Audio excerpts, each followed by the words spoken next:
Good morning, everyone. Thank you for being here this morning. And for those that are watching on Facebook, we appreciate your support. Thank you very much.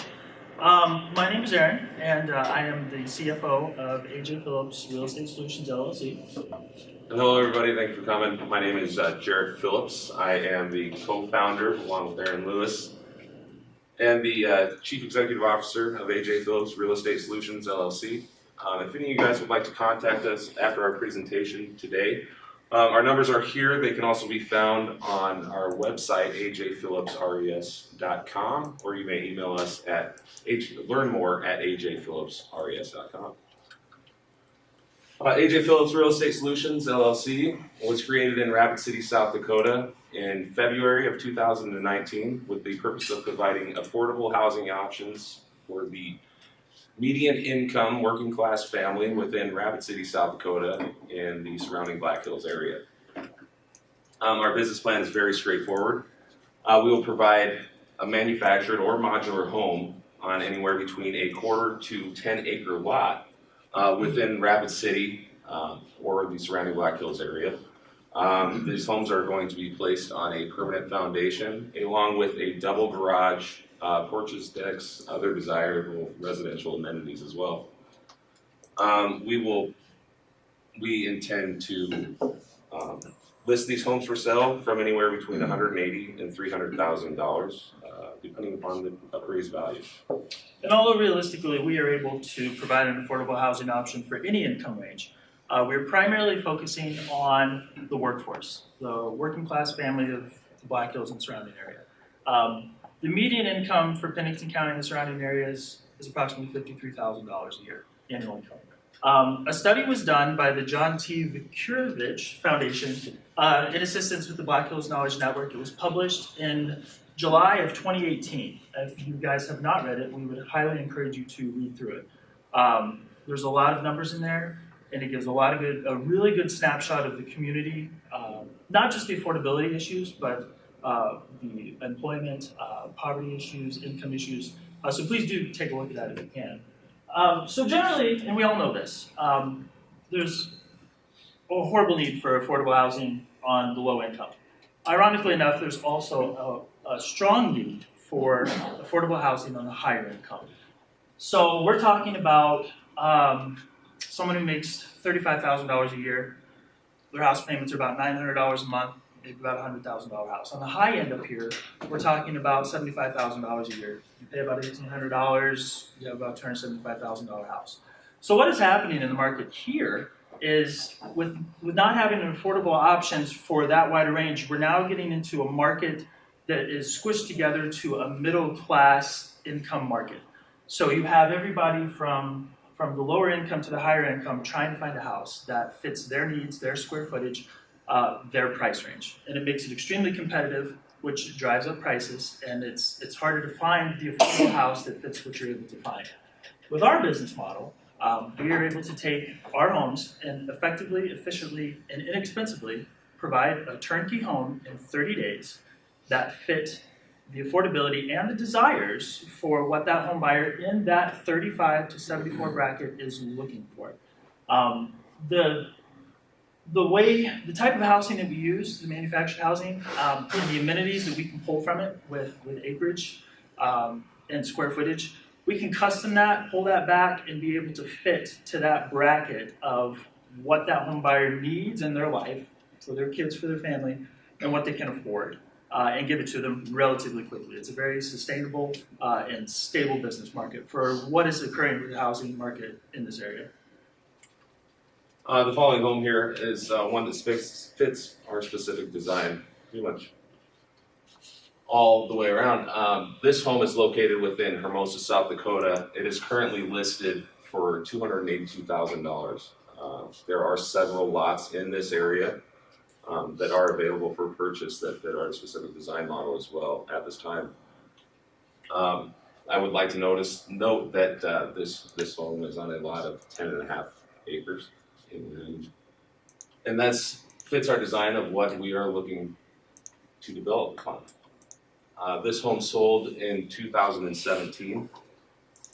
This home is located on Big Piney Road. This is about 20 miles west of town. This home sold for approximately $223,000. And is, I would really like to note that this home is also on a half-acre lot.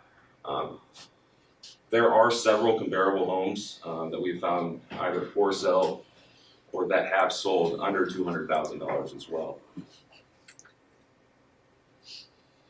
We fully intend to continue this model well into 2021, at which point we will progress into residential development and custom home building. Real estate is our passion. We intend to eventually expand into commercial development and become a full-service real estate investment company servicing the needs of South Dakota, expanding regionally and eventually upon a national level. Our company, which was stated by Melanie earlier, we've been 2 years in the making. Aaron and I definitely have a passion for this business.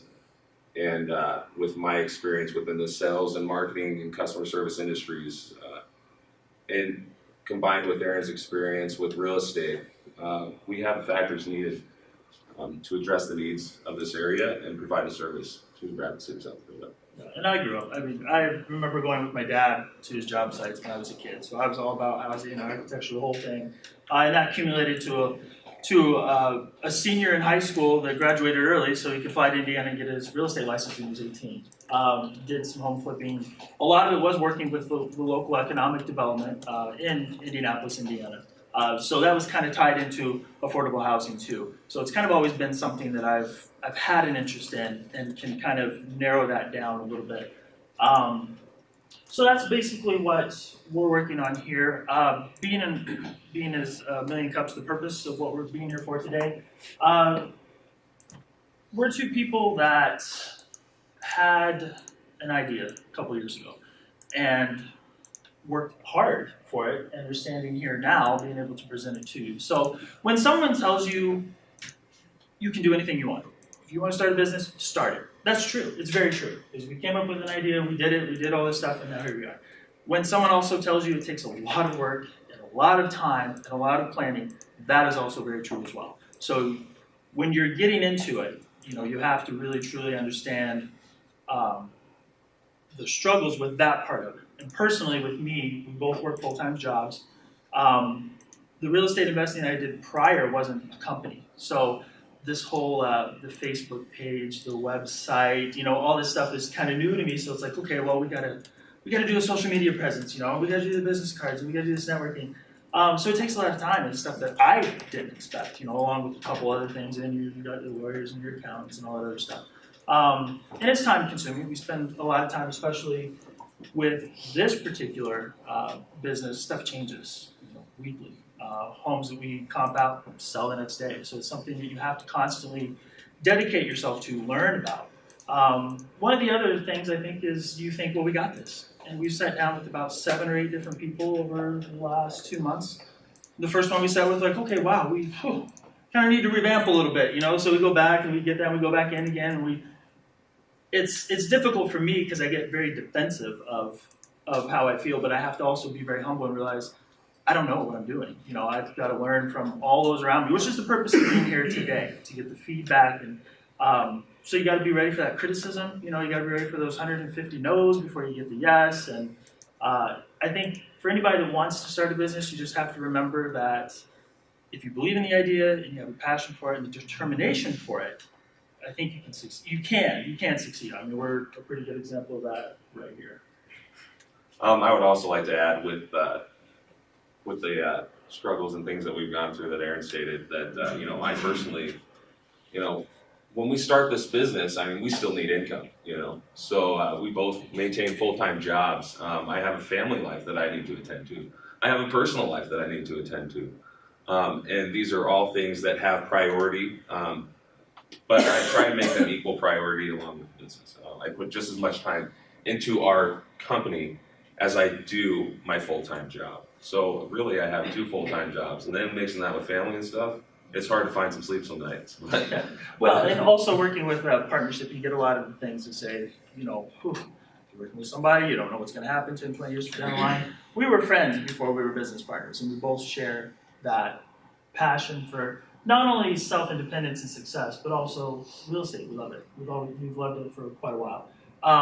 But we start every morning, usually with a funny cartoon from Jared off of Facebook or something, and then, how is your night going? And then we get to business, and whatever we need to deal with, whatever we need to address. And some days that's great. Some days there's a few disagreements, but at the end of the day, that's that. It's like, oh, well, what are you doing tonight? You want to catch a movie? You want to go play some frisbee golf? We never start the day, we never end the day with business. That's a rule we have made and we have stuck to. So when you do want to partner with somebody, and we hear that a lot, Gordon did a wonderful job with us last week. It was really like a marriage counseling session. So we were pretty good on it, but so it really is that though, because it takes up a lot of your time. You have to be accommodating to each other. So that is very important to us. So we're both able to grow our business, but also still be able to maintain what's important in our personal lives. Yeah, and we have to be open to learn.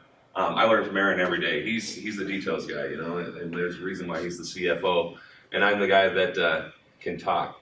I take things in, but at the same time, Aaron's very open to criticism, and so am I. And you can't take offense to these things. Aaron and I learn off of each other every day, and I'm grateful to have him as a business partner and a friend. And I think you need to respect one another in that type of relationship, and to respect those relationships with one another, and really not take that offense. Aaron and I, we've made some mistakes in our past, mistakes that we had to pay some serious consequences for. We could have chosen to take those problems and let them define our future. And not grow as people, but instead we've used that as motivation to become better people, to become entrepreneurs, to use it as an opportunity to not only give back to one another, but to give back to our business, help our business grow, and give back to the community as well. And we are very grateful to be here in front of you guys today, and thank you for your time. Mike Gaming, Old West Caskets and Coffins. I'm looking at your budgets. You're looking at houses in the 180 to 300 range, but you're talking to people in the $30,000 to $50,000 range income. And personally, I would be very scared to buy a six-figure house on that kind of income. And that is a question that I anticipated. Without going too far into it during our presentation, that is realistic. A $35,000. If somebody makes $35,000 a year, you're spending $100,000 or less on a home, and that is a need in this area. Realistically, is a very difficult thing to do, even for builders that are well established, to be able to do it and turn a profit. It's not that we haven't considered it. We are a startup, and we do need to make a profit in order to do that. But if we had 100 acres and 100 homes, we might be able to do something along that line. We can very easily put together a home right around the $100,000 mark. It can be done. The profit margin is extremely minimal, but it can happen. And that's why I said we can do it to the entire income bracket. We show all arrays of it because the business model is very specific on the home and how we do it. Where you put that home, the acreage. Someone that needs a home for two or three children, they'll buy a 1,400 square foot house. They don't need the garage. They don't need the acres. They need, a house over their head. So that's where we can cut back that and still be able to get a very efficient and something that is quality product for them to live in. That is affordable for them. And I would like to note that the average median income for Pennington County and the surrounding counties is $53,000 annually. Now that's the average for this area, and we are focusing on affordable housing for the median income of the working class family. On our bracket here, we show that that does fit your average affordable house payment, and that's at a 30% of income annually of your house payment. Your house payment's towards the lower end, and that at $180,000, and we have factored in about a half a percentage point for taxes and insurance and things like that. Would be generally $916, and we do intend to sell homes on these smaller end lots for that price, around $180,000. And at the higher end, we can get up to $300,000, and that would, and your average monthly payment would be about $1,520 a month. That still does fit within our bracket right here. It shows, and this is not our bracket. This was provided by the Black Hills Knowledge Network with their Rapid City of Affordable Housing Study in July of last year. So we do hit those numbers, and we intend to continue hitting those numbers. I would like to add one other quick note on that. So the affordable housing issue, there's affordable housing, which is 60% or less of median income. There's affordable workforce housing, which is 60% to 100% of median income. The thing about affordable housing is people, if a person can only afford a $100,000 home, they're getting 900 square feet. They have 3 kids. That's not going to work. So they go higher. They spend 120, 130. That's what gets them out of the affordable range bracket because they need the space or the location for their work. So if we're able to give them that more square footage but cut down that amount, then they're not so apt to overextend themselves. And that's where that's where digging through this house study seems to be, is that they can't get what they need, where they need it for, and the size that they can get, which puts them overextended on what they can realistically afford.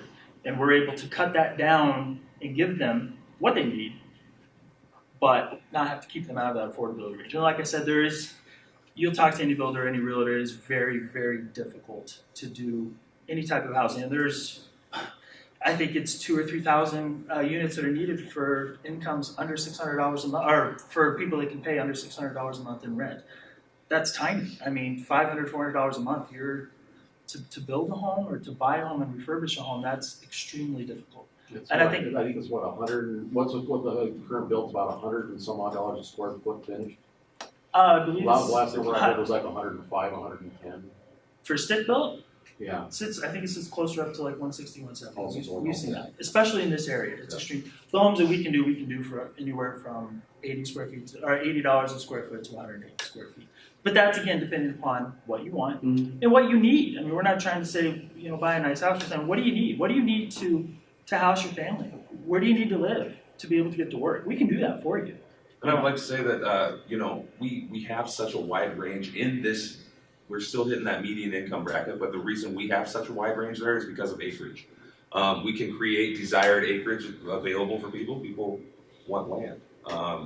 Some people maybe won't get horses, but they would like to have the option to get a horse one day, and we can provide for that. But also we don't, that's why we say from a quarter acre to the 10-acre size lots. Yeah.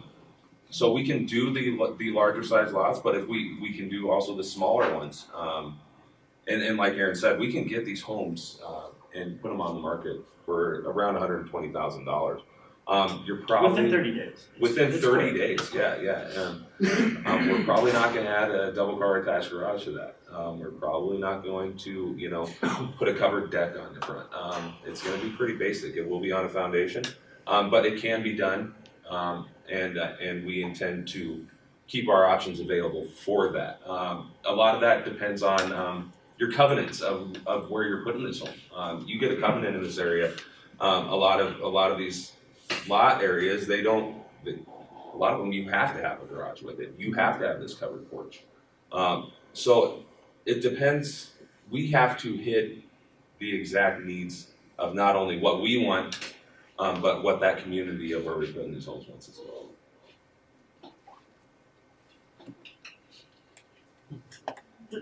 Jay Erickson with Black Hills Furniture Shop. Question for you guys. Are you, is part of your business model that you are kind of a one-stop shop? In other words, someone who's in that income bracket comes to you and says, I'd like to own a home, and you guys can take them all the way there? Or is it something they have to have found a place where I can put this home? Or are you offering the financial side of that too, as far as the financing? So is it kind of a one-stop thing, or does someone else have to get something together before they come to see you? We can do. Our original model, of course, is to make a profit. So we can purchase these homes, put them up for sale, for the higher income bracket, because there's a need for that. I mean, they sell, so we'll make a profit off of that.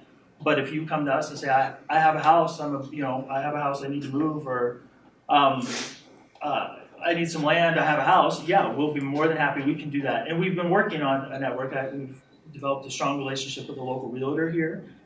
We have financial planners. We have a lawyer that specializes in real estate law. So we can figure out what you're trying to do. And we've made contacts with a local mortgage company here that they're amazing with what they know. I mean, you can go to them and say, yes, you can, yes, you can't do that. Here's what you're going to get financed So for. you So can't we can, offer the full service, then you can't offer that to someone if they just came to you and said, I'd like to own a house, and you can bring them through the whole process. We can make it happen. Yes, We excellent. can make it happen. We can go, if somebody says, this is what I want, this is where I want it, we'll make it happen. We can do it. And if you tell us exactly what you need, we can do it. So we can give you that area where you want to live as well. There's a lot of options available out here in the Black Hills area. There's a lot of great pieces of land, and like we said, that's why we also give that range of the affordability there, because if you can only spend $120,000, we'll get you a house and we'll give you a spot. It's not going to be your acreage, but it still will be a desirable location. If you come at us and say, I have $250,000-$300,000, we're going to give you some acreage. We're gonna get you that double garage. We're going to get you a nice home. These homes, I want to address people here manufactured or modular, and they differentiate. But man, if you get inside these homes, they have all the amenities of your regular house today, and they can be put up quick. You don't have to wait, 6 months up to a year for a home that you need to rely on this contractor, and hopefully you purchased or invested in the right contractor. We've heard stories of people who have invested in contractors and things just don't follow through. With what we do, we are backed by not only ourselves as a business, but we are backed by this network that we've built. We are backed by the contractors that we use. We are backed by the places that we purchase these homes from. So there's a lot of stability there. There's a lot of these worries that are lifted off of that buyer's shoulders. So we can do it. We are able to do all of these needs. If you have questions, we can answer those further as well. So. Got a question from Mitch Nightingale with Ascent Innovation. Going into business with a good friend or family member can often be taxing on that relationship. What have you done to avoid these problems? well, I think it goes back to that separation of business and pleasure. We had to have some common ground. And it's not money. It's not let's get rich and let's go to Vegas and let's party on a boat. We both are, well, I'm a little bit more middle-aged than Jared is, but I'm 36, so I've got to think long-term. This is something that it's important to me, but it's also important for my future. And so it's not one of those things where we desire fame, we desire money, we desire cars. We love it. We love it. We go out, we look at these, we can spend hours on Zillow looking at this, oh, look what we can put here, look what we can put there, look what we can put there, look what we can do with this. And that's that passion, I think, that we share that makes that work, to where it's not motivated by what your personal, the money part or anything like that. And communication. I mean, like you said, don't be afraid, you don't know everything. That's the purpose why you go into a partnership in the first place, is because you don't know everything. You need somebody else, so you have to remember that they are there because you needed them. No one has to carry it on their own, and it's nothing that you can't work out at the end of the day. We found it. I think it's very important to be. You have to be thick-skinned. Aaron and I, we started out as friends, and we developed this business partnership. But man, you might see us talking to one another, sitting in a restaurant or at McDonald's, and you're thinking that we're about ready to go outside the box. but that's really not the case. We just know each other so well that we can talk to one another like that, and we're passionate about what we say. We're not afraid to say things to one another that maybe most people are afraid to say to people. Aaron and I are very upfront with one another. If we disagree with something, it's addressed. We don't stew on it. We don't, and we talk about it. You got to be open to talk these things out. And that, I think, was very important as in our friendship from the beginning, to be able to look from the outside and see two guys attacking each other, but that's not what's going on. You know, we respect one another, and we respect one another to so much of a point that we will listen to one another. And if we disagree, we're gonna talk about it until we figure out how we can agree or agree to disagree, and how we can settle that issue. So. You touched on this a little bit ago, but are these going to be manufactured or modular? See, we're going either or, and really we are focused on manufactured at this time. But we can find. It's really about the homes that we find, and about financing options available to those homes. There's some restrictions to say used manufactured. If we were to use used manufactured as to use modular as far as open mortgage lending. So it's really about the cost on us and what we can do with it at that point. So we will be using both. When we do manufactured, we're generally going to be doing new manufactured. When we do modular, we're generally going to be doing used modular. Now, modulars, they get sectioned off and they can get a little, I guess, as people look at them from the outside, they're a little more homelier looking than say your general manufactured. But when we get into these manufactured nowadays, they can also be sectioned off as well. And you can have your extended rooms and things like that. So there's this difference or the stigma that people create behind these that I may be getting a trailer.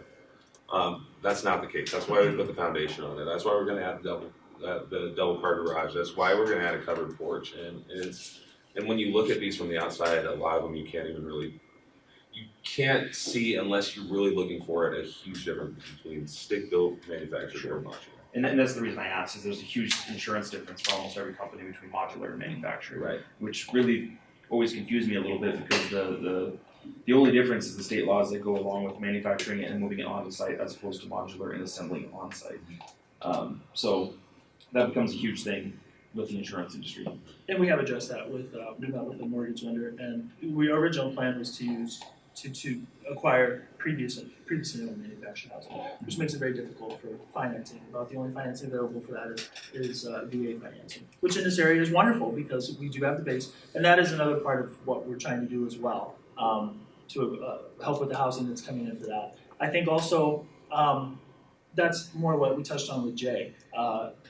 If you come to us and you say, well, here's my financing options, I am a veteran, I can do this, here's what I'm looking for, then we can kind of find the home that's going to work for you and still work with the requirements for mortgage and insurance, because that is a little murky way that we've kind of weaved through a little bit. And every company has slightly different opinions. And it's also different of who's coming to us. Are you buying cash? Okay, well that's a different story. Are you, what exactly is your situation that you're coming to us with? And again, we do have that network that we can reach out to for the mortgage advice and the insurance advice to make sure that we are providing the correct and legal product that this home buyer is looking for.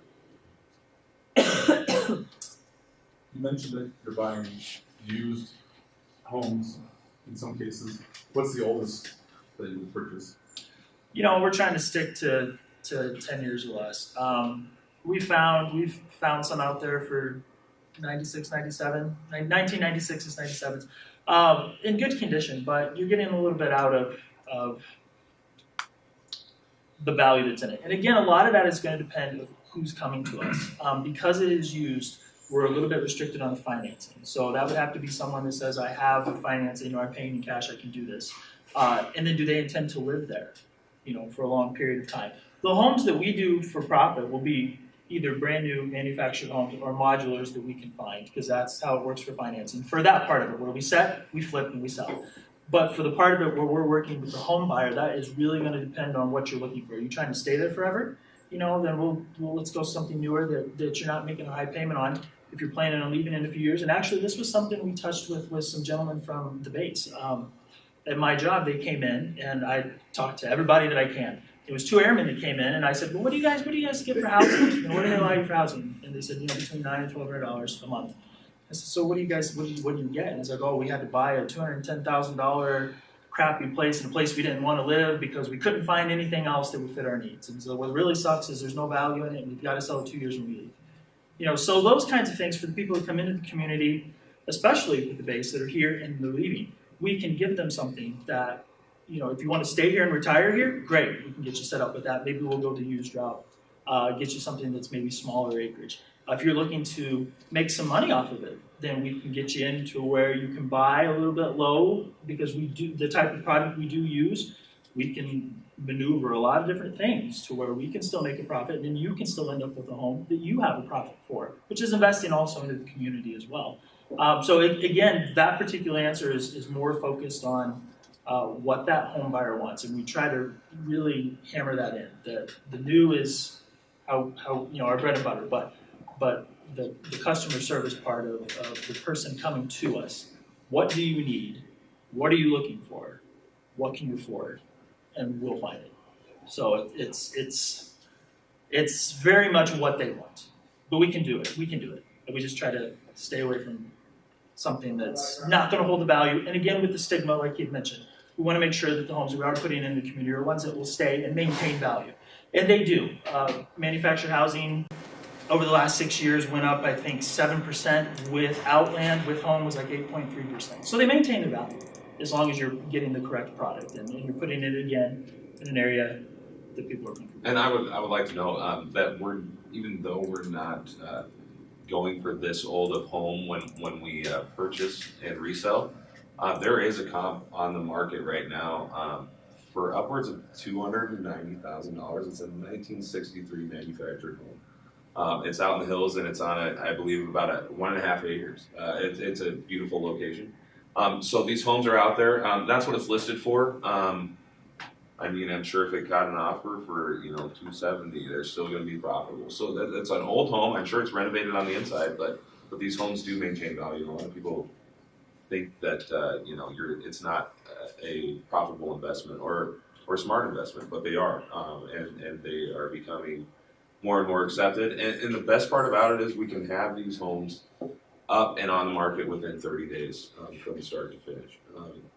So we can move a lot of them, and for that person who's trying to get moved in quickly, we can make that happen. I mean, we can get it done. So. Hey, Beth Ann Bafuto with Isogenics.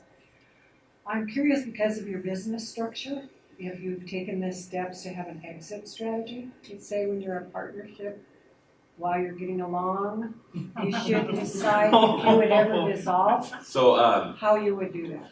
Aaron loves the details, and he's the first one that came at me with a little thing called a operation agreement. So this operator's agreement, it goes over all that stuff. If I will tell you, I took the template that we had, and I tore that apart, and it ended up like 40 pages extra than what anybody else was looking at. Yeah. Because we're very detailed about this stuff. Yeah. Especially Aaron, and I'm glad that's why I need this guy to help me get motivated on these types of things, and I think he also needs me to have somebody to throw this stuff at. But yeah, he's gone into the details of death, divorce, the 3 Ds, 4 Ds, as Gordon would say. I know I'm missing 2 there, but they're in our operator's agreement. So yeah, we've addressed every possible, because we intend to have it a partnership. We do not intend to bring anybody else aboard. We may have investors, but this LLC will be between us. A death would be you're able to replace that with, if it's prior agreed upon, if it's a death or of a disablement, you're able to replace your position with somebody that is pre-selected. Not that I'm trying to fill a line of Jared's family or him mine, but that way it's there's a succession that has to take place that maintains the 2 separate equalities. And for something as simple as a disagreement, we've left it to a coin toss. So. And it's something fun like that. It could be that simple. If there's something that there has to be a decision on, it's a decision made. And we just absolutely cannot and will not agree on it. It is in our operator's agreement that we will do a best out of 3 coin flip. And it works. We've tested it once and it works. I am not at all sure about it. So yeah, and the other thing too, and I will mention this, because we want to be able to do. So you get into a partnership, right?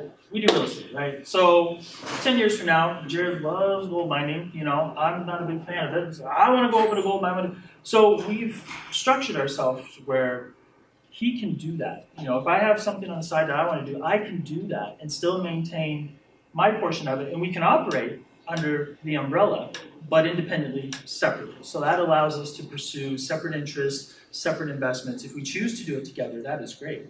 You know, but if one of us has something that we want to do separately, we can do that while still maintaining the business relationship and our accountants and our financial planners. And that really opens us up to freedom, so we're not so tied together. Well, and we've also given ourselves the agreement that if we do want to pursue our own ventures and we want to put that venture under the umbrella of AJ Phillips, then we're going to give each other the option to do that. We've structured our business model. Our business is based on a friendship, you know. So and we have the same ideas, and we have passions and things, and sometimes they might be different. But as business partners and as friends, we want to give one another the option to be a part of what we do in the future. So I have a question. So in your, you had mentioned that your business plan is through the year 2021, and then you wanted to expand. Can you tell us a little bit about the bigger picture, what you want to do after the year 2021? Well, the model that we have now, we're still in the stages of seeking funding and investors. Sooner rather than later, of course. We feel that within 12 to 18 months, we can do enough projects to where we can carry ourselves financially. That way, all of our projects are done with cash. That protects us also. I mean, you mentioned the exit strategy. Immediately, in my mind, you know, analytically went to the market crash. You know, that's not what you're asking.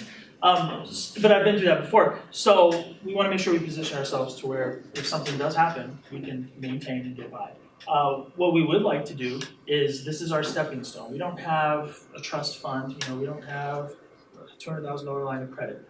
This is the safest way, the less riskiest way for us to build the capital and still maintain the affordability. We will maintain this permanently, but we would like to do residential development. We'd like to go pick up 20, 30 acres and start building some custom homes in there.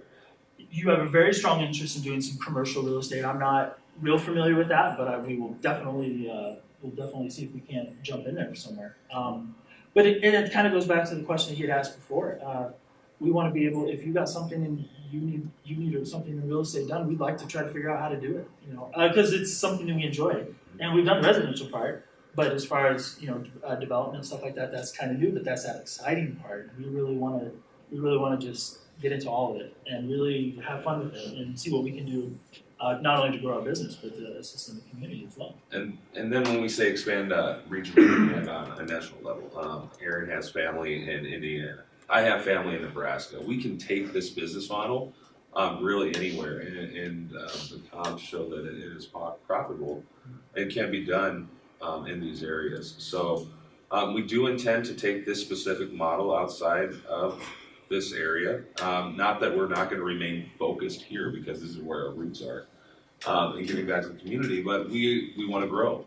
We don't want to be stumped at any point, and I feel like if we feel like we're not, if there's more that we can do, we want to be working on it.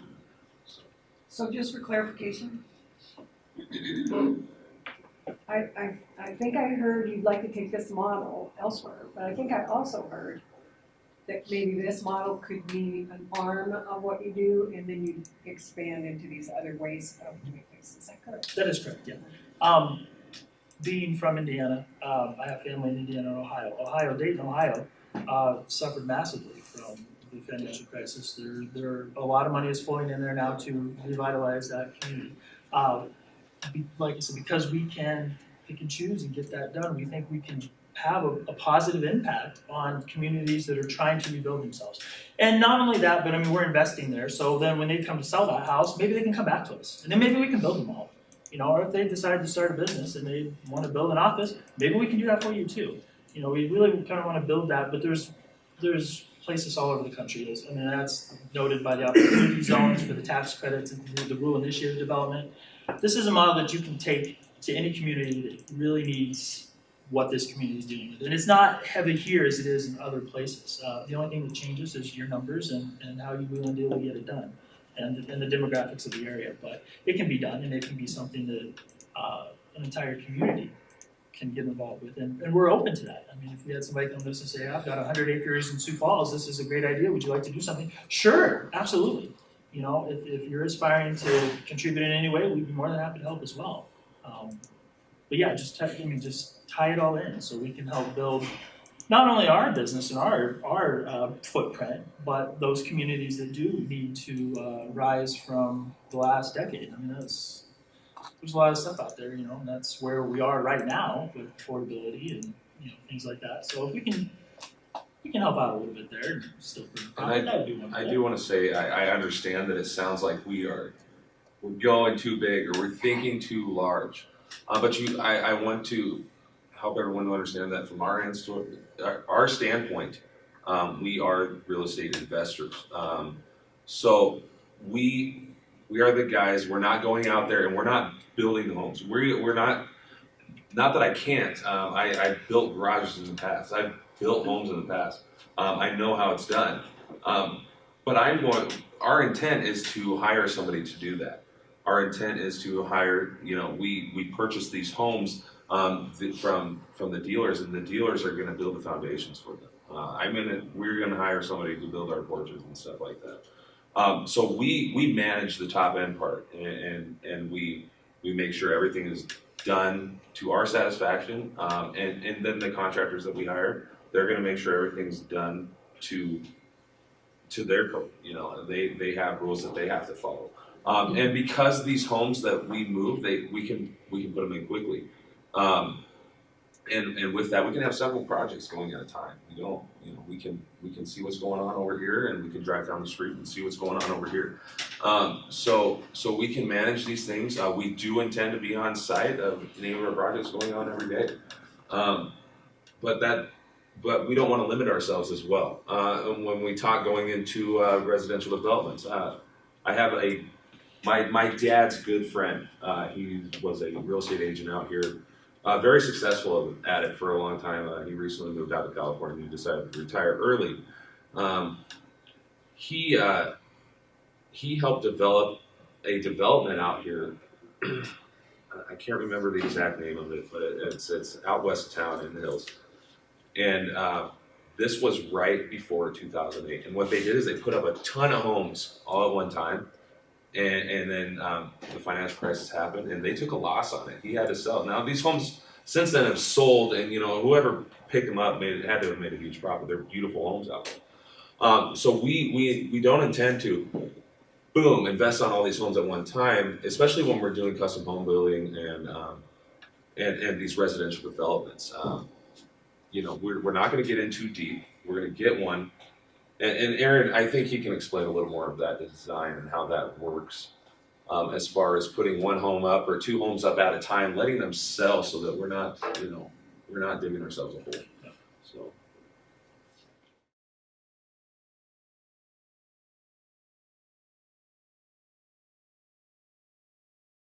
Our big ask is, as you've seen and as you guys now know, that we are in our infancy as a business. Phillips Real Estate Solutions is in its infancy.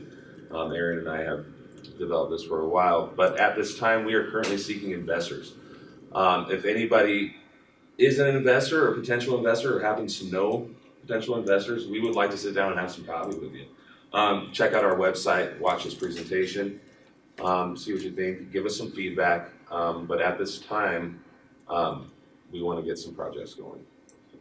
Okay. Thank you. All right, well, let's give it up for AJ Phillips.